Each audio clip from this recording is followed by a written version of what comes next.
Hi guys. Okay, so I know we've been very quiet.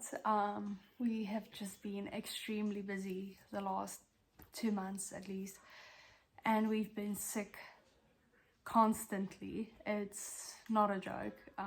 Olivia's sick now again. We were at the hospital a few days ago. I've been sick. Chris has been sick. I don't know what's going on. Anyways, so we are moving on Wednesday. Yeah, so we were in a furnished house for a few months, but it was only temporary. So yeah, so we are moving on Wednesday, so I'm very excited, and I will probably do a video again. I've actually been recording a lot and taking a lot of videos of things, but I've just haven't had the time, honestly, to just edit and make videos. But I will do it. I think once we settled into a place, I will have more time to do this type of stuff. But I do see all of the comments and all the messages, and I do appreciate it. So anyway, the point of this video is I've been meaning to do this for so long. Basic cost of what it cost us to move to New Zealand. I'm gonna sit with my budget list that I used, and I'm gonna tell you guys. There might be one or two things that's not on there that I will try to remember. But yeah, that's the sheet that I worked with, that I set up, and that we use. So let me just find it. Okay, so I found the list, but small problem. I remember I deleted some things as we were getting it done. So, but I will try. I think most things are here. So I'm just gonna name whatever it is and what it cost us. And yeah, so this is what everything cost us. Like I said, there might be a few things that are missing. For some people, there will be other costs. Just to say from the beginning, we didn't get any qualifications verified. I know some people have to do that, and that's extra money, but we didn't have to do that. Okay. So we did our passports. That was 600 Rand each. And then I did my ID. That was 140 Rand each. We did our unabridged birth certificates. That was 75 Rand each. Let's see, we did an unabridged marriage certificate. That was 75 Rand. We did all of this at Home Affairs, and we booked we created profiles with their online website, and we booked a date and time, and we went in pretty quick, did it, got the stuff like within a week or so, except for the certificates that we waited about 2-3 weeks for them, but the passports took literally a week. So yeah, that wasn't too bad.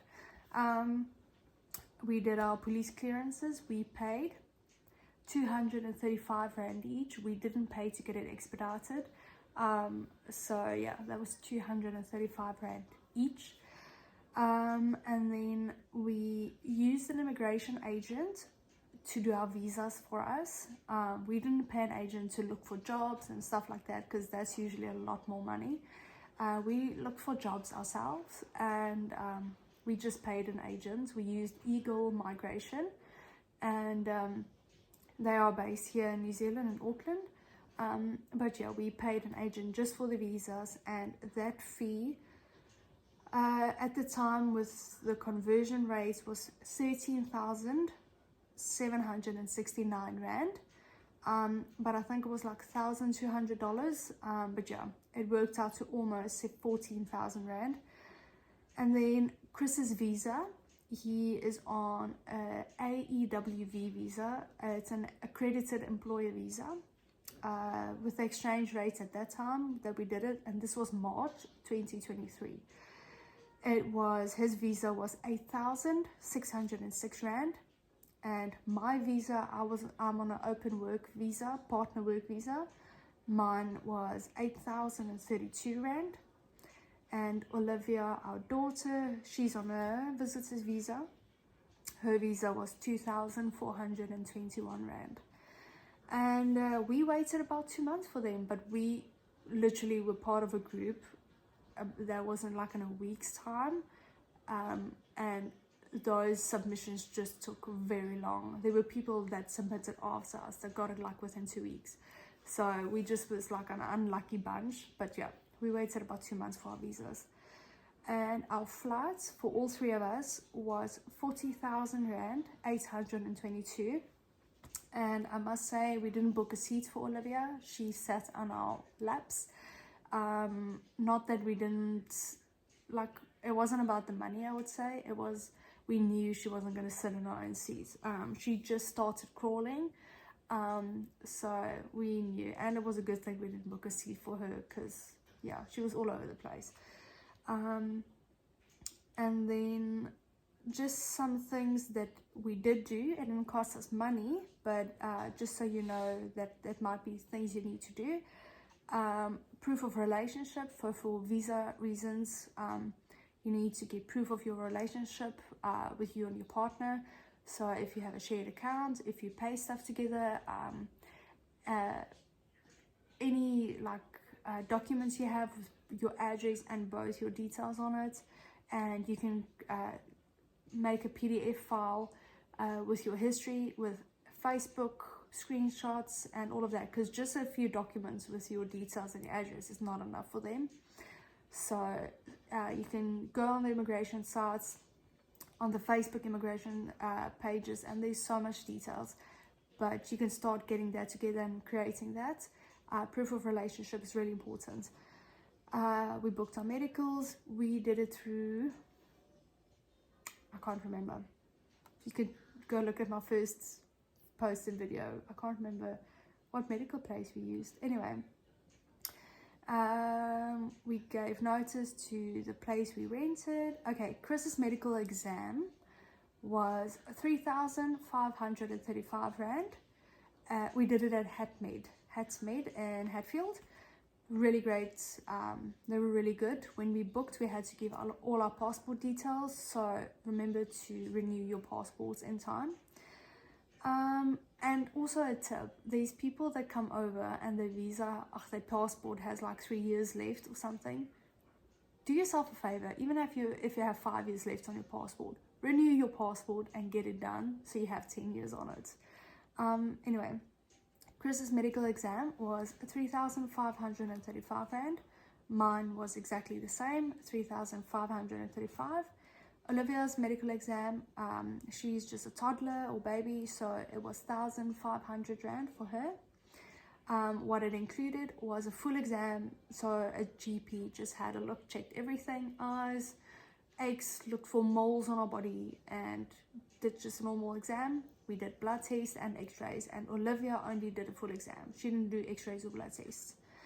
And in the meantime, we got reference letters from where we rented, from our bosses, all those things. So you can start getting that together if you're busy with the process. And then we started cancelling some contracts that we have. So I had a subscription with IPS Health. And if you aren't planning on moving right now, go have a look at IPS Health. Definitely awesome place. You pay an amount and they send you multivitamins and protein bars and shakes and stuff like that, whatever you want, and you pay a monthly fee for everything. And that was just really cool, and it wasn't an exorbitant, I can't even say that word, it wasn't like a crazy amount for everything. So I definitely recommend using IPS Health if you're still going to be in South Africa for a few months or another year or two. Have a look at them, really great. But anyway, so I had to cancel whatever I had left to pay for what I got, and that was 245 Rand. And I had to cancel Cell C, that was 1,380. Let me tell you, this was one of the most difficult things I had to do regarding this process. Honestly, Cell C was just an absolute nightmare for me and Chris. So if you have a month or 2 or 3 left, notify, if you're with Vodacom or anyone, notify them already and find out what you need to do to sort it out. And I did that, but anyway, that was a mission. Anyway, so Cell C 1,380, but that was just our costs. Every person's contract is different. And then we cancelled our medical aid. Keep in mind, depending on whatever medical aid you are, so we were with Discovery. We were really happy with them. So keep in mind, when you have a savings account, like with Discovery, if you use, so obviously you get a set amount per year, but it's also divided up into months when you think about it. And so we left in March. So basically, instead of having 15,000 rand savings, when you divide it up, you only have like a certain amount per month, and you can only use so much. So when you cancel and you've used more for the time you've paid, I don't know if I'm making sense at all, you have to pay in. So let's say for 3 months we only had like 3,000 rand we could have used, and we used a little bit more. So we had to pay money into that account after we left. So we did a payment from this side. So yeah, if you are cancelling your medical aid and you're like in the halfway through the year or anything, don't think you have the whole savings to use, because you don't have the whole savings to use. So yeah, I don't know if any of that made sense. I don't know if they changed anything. That's not advice. That's just what happened to us. So keep that in mind. So we cancelled our medical aid, we cancelled car insurance, we cancelled home insurance, Discovery Vitality, we cancelled our internet, we paid 900 rand to cancel. We had a Mr. Price account, so that will differ if you, whatever accounts you have. So Mr. Price account was 4,000 rand, paid that. We had a game account, we paid and closed that was 21,000. So once again, that's why everyone's costs will differ, because everyone has different accounts and things like that. We cancelled our TV license. If I can give you advice, sort it out while you're in South Africa, because I've heard a lot of people struggle to do it from here, because you need to do affidavits and all those things. So it's just easier sorting that out when you're in South Africa. So they are very, very slow and delayed. So I would get it sorted as soon as possible. Just email them, just Google, and they send you a form and you fill it in. You go to the police station, do an affidavit, and you send that back to them with reason why you are cancelling. And if you are giving the TV away or selling it, you need to give the new person's details. And yeah, so they're very strict with it, but sort it out while you're in South Africa. We didn't pay anything to do that, but yeah. We cancelled our Xbox subscriptions we both had. It didn't cost anything. So this is like a to-do list / cost list. So that's just, like I said, for us. We bought Pip Travel Bags. So for those of you that haven't seen yet, a lot of people are using those big Pip shopping bags you can buy, the large one, and they use that to move. So if you haven't seen that before, you can have a look at our flight video, I think. You will be able to see them on there.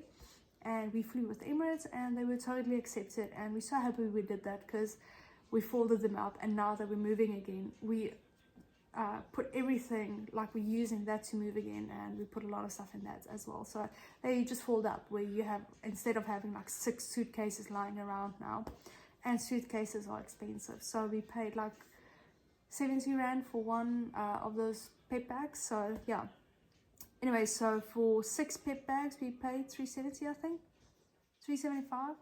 Well, that's what I have here, but I don't think that's the total cost, but I don't know. Anyway, we took Olivia for her 9-month vaccines. So I don't know, they'll probably differ for some people, but Olivia's 9-month vaccines cost me a lot of money, 2,641. But there's 1 or 2 that the government doesn't cover, so some parents don't get it. That's your choice, but we got it. So that was 2,600 rand. We also sorted out medications, so we made a list of what we wanted. I bought things, I spoke to our GP, they gave us a prescription, and I made a whole list of everything, literally everything, creams, whatever, Panados, everything we're taking, and I sent that list to our GP, and they gave us a prescription for everything, and it needs to say what schedule it is, whatever, and I think I paid 300 Rand or 150 Rand to get that prescription. And how that works, this is when we were flying. I don't know if things have changed, so you don't have to put the medication in your in your carry-on. You could just put it in your check-in luggage, put it in a see-through bag. We put it in a Ziploc bag, and you put that prescription inside with it. So if they do decide to check it out, everything is there, and they don't have to go through all your luggage. They just open it up and get it from the top. So yeah, the prescription was 320 Rand.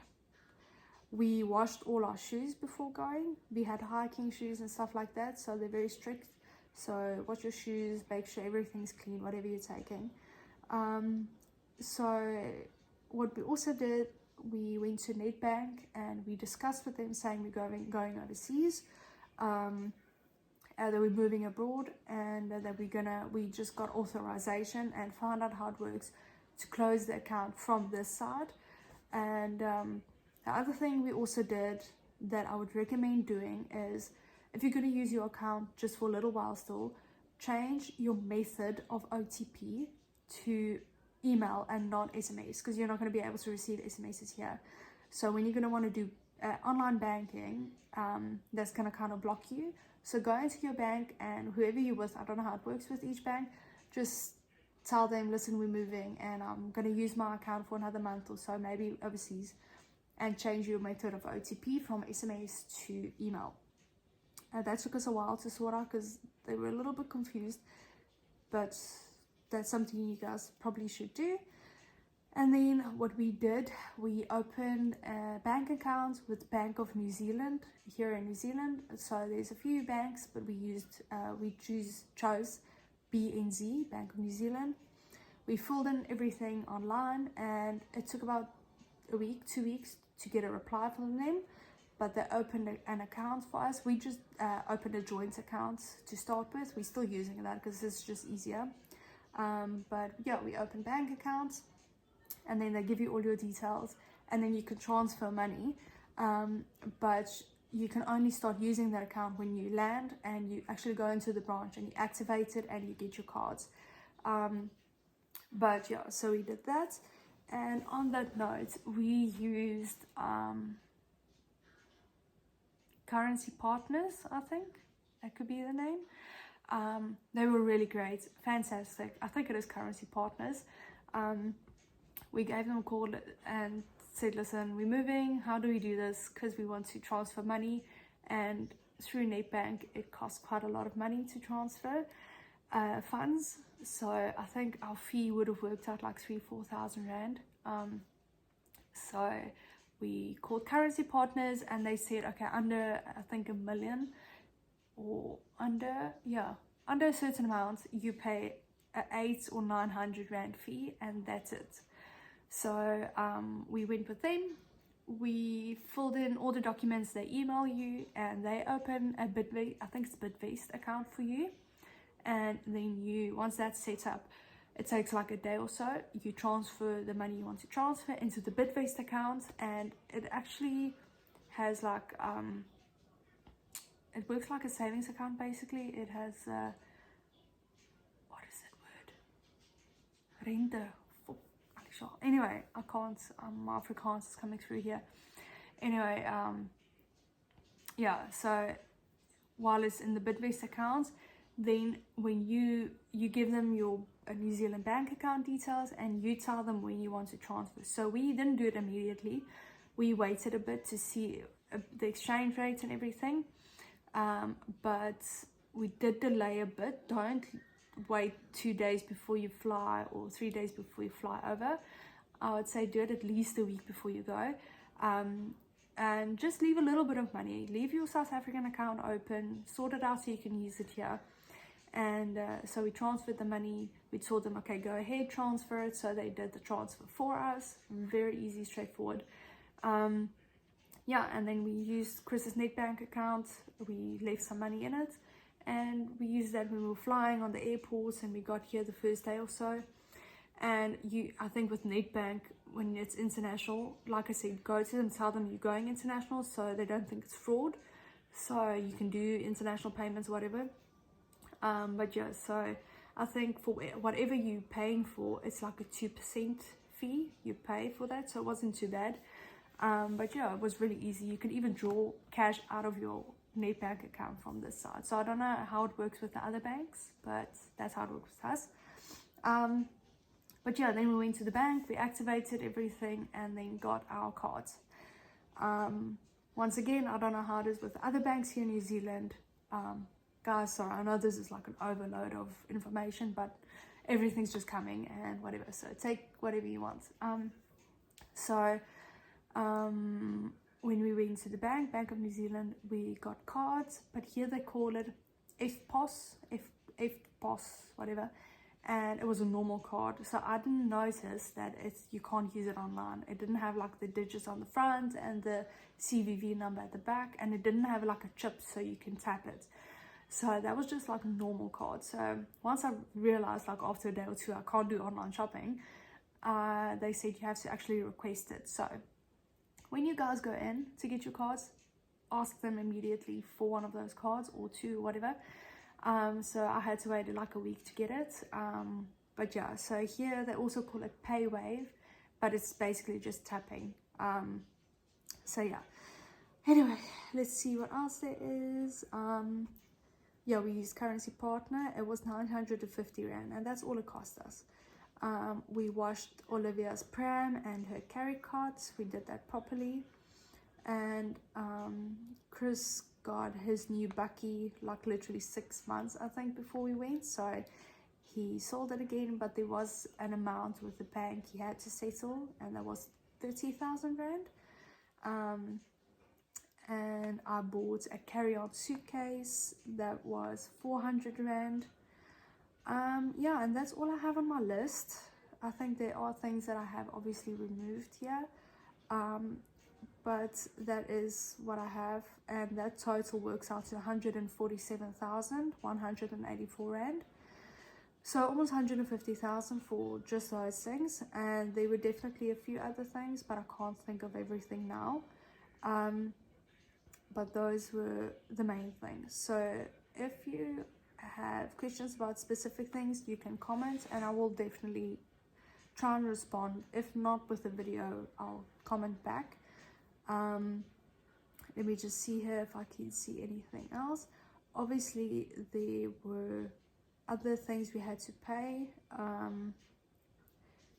Let's see here. I must say, with things that we sold, we did get quite a lot of money. Not a lot, but when it adds up, small things. Don't try and sell the stuff for a crazy amount of money. Just sell the stuff, and we got that helped pay for a lot of things. Yeah, anyway, so I will do a separate video maybe when I'm in the new house about what our monthly expenses are here. I think I'll maybe wait a week or two, because we here in the furnished house, we don't get like we're not paying for internet and stuff like that. In the new house we are gonna, and we're gonna have a gas bill too. So I think I'll wait a few weeks until we get our first bill in the new house, and then I can give you guys a proper monthly expense and weekly expense video. But yeah, guys, that was it. That's all I can see on my spreadsheets. So if you guys have any other things, you can just let me know. And yeah, I will try and comment and reply. But that was basically the big expenses that we had. Obviously we also had like shopping, so we knew we were gonna have to buy like socks and underwear and jackets and clothes and stuff before we came. So we did that on a separate budget. It all depends. So as you guys can hear, literally every list I think will be different to each family. But yeah, that was our costs. I hope it helps and the information helps you.